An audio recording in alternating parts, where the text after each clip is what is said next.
Victoria Falls. Victoria Falls is a waterfall on the Zambezi River in southern Africa, which provides habitat for several unique species of plants and animals.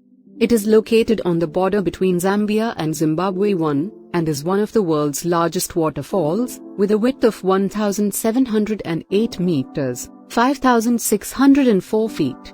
Archaeological sites and oral history describe a long record of African knowledge of the site. Though known to some European geographers before the 19th century, Scottish missionary David Livingstone identified the falls in 1855, providing the English colonial name of Victoria Falls after Queen Victoria. Since the mid-20th century, the site has been an increasingly important source of tourism. Zambia and Zimbabwe both have national parks and tourism infrastructure at the site. Research in the late 2010s found that climate change-caused precipitation variability is likely to change the character of the fall. Stay no doubt about it. Mosi-oa-tunya, meaning the smoke that thunders, but more commonly known as Victoria Falls, is one of the most amazing sights in the world. The falls are twice as tall as Niagara Falls, and several times longer. Although not the highest, widest or greatest volume of water, they have the largest sheet of water for any fall in the world, and are a sight not to be missed. History. It took thousands of years of erosion for Victoria Falls to appear as and where it does now. Mosi-oa-tunya, or the smoke that thunders, only became known to the Western world as Victoria Falls after David Livingstone first set eyes on this astonishing natural wonder in 1855, a heartbeat ago in geological time. During the Jurassic period, 150–200 million years ago, volcanic activity resulted in thick basalt deposits covering large parts of southern Africa. As the lava cooled and solidified, cracks appeared in the hard basalt crust, which were filled with softer clay and lime. About 2 million years ago, the land between Zimbabwe and the Kalahari Desert was lifted up by the same series of earth movements that caused the Great African Rift Valley to the north. This blocked the flow of what was then the Upper Limpopo River, which began to fill up a vast inland sea called Lake Makgadikgadi in the region of modern Botswana. This began to overflow in a new course over Zimbabwe's basalt plateau about 20,000 years ago.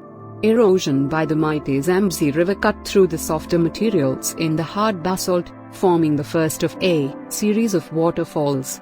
Over the last 20,000 years, the falls have receded 8 kilometers upstream, as the Zambezi carved its way through 7 linked gorges. This geological history can be seen in the dark basalt in the sheer rocky walls of gorges below the falls. It is guessed that the Devil's Cataract, which is the lowest point of Victoria Falls, will eventually become the start of the next gorge as the river continues to cut its way back upstream. Essentially, the river falls into a section of gorge along its northern side, forming a waterfall a mile long. You view the falls head-on from across the gorge. On being a massive land, Victoria Falls comprises 8 ravines and several islands that housed 4 endangered and migratory bird species like falcon and black eagle. Meanwhile, Victoria Falls' stunning spray mist, which can be seen as far as 50 kilometers, is a result of its lively ecosystem. The newest waterfall can be found in Zimbabwe at the Devil's Cataract. In an aerial view of Victoria Falls, there is a great chance that there will be more waterfalls in the future. To cross the border from Zambia to see the falls on the Zimbabwe side, you will need to pay at least $30 for a Zimbabwe single-entry visa, depending on nationality. And if you want to return the Zambian side, you will need to pay an extra $20 for a multiple-entry Zambian visa. To cross the border from the Zimbabwean side to the Zambian side, you will need to pay at least $20 for a single-day Zambian visa, and at least an extra $15 for a multiple-entry Zimbabwean visa. Don't forget, you will need to decide whether you are getting a single or multiple-entry visa when you first apply for it. If you are flying from South Africa just to see the falls, consider if it is worthwhile arriving on their Zimbabwean side and leaving from the Zambian, as you will minimize your visa costs this way, but may pay more for airfares. Flying to the Zambian side usually costs less than flying into the Zimbabwe side. Still, for less than $100 you can do both sides and tick another African country off your list. When to visit. that the park is open year-round, but you will get a much different experience depending on the season in which you visit. In the rainy season, November to March, the water volume will be higher and the falls will be more dramatic. You are guaranteed to get wet if you cross the bridge or walk along the trails winding near the falls. On the other hand, it is precisely because the volume of water is so high that your viewing of the actual falls will be obscured by all the water.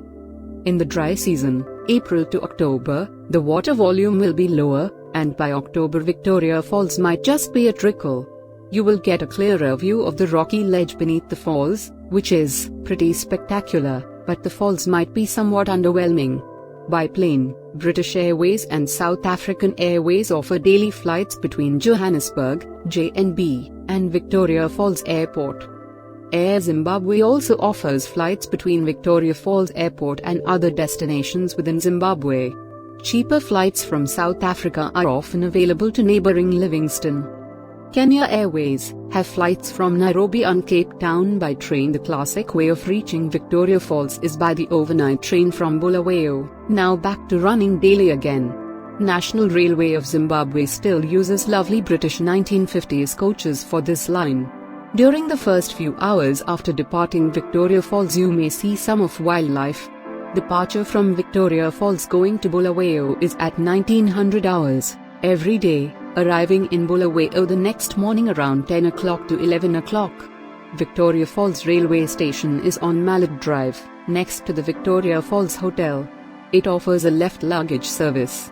Trains from Zambia across the spectacular Zambezi Bridge have been suspended for a few years. However, catching a train to Livingstone and then continuing by taxi is a possibility.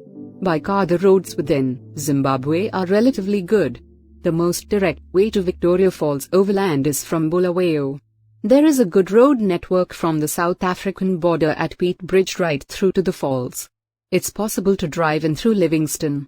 Crossing an international border with a vehicle, however, will incur extra costs like carbon tax and insurance. Very annoying is the time-consuming and disorganized procedure of obtaining a temporary import permit for the car at the Zambian border posts. Once at the Zimbabwe border post, the whole procedure is to be repeated, though it is a bit faster but also expensive. Coming from Namibia or Botswana, the best road is from Kusane in Botswana using the Kazungula border post. Distance to Vic Falls is 70 kilometers. By buses operated by Intercape ply the route between Windhoek in Namibia to Livingstone in Zambia 3 times a week. Notice that the bus stops on the Zambian side. You have to cross the border to Zimbabwe by foot or pick a taxi after crossing the Livingstone border post. A bus journey from Windhoek takes just over 14 hours and costs from R460.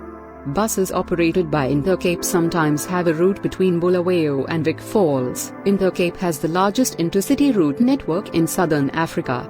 There are 2 new bus lanes going from Vic Falls to Harare via Bulawayo Extra City and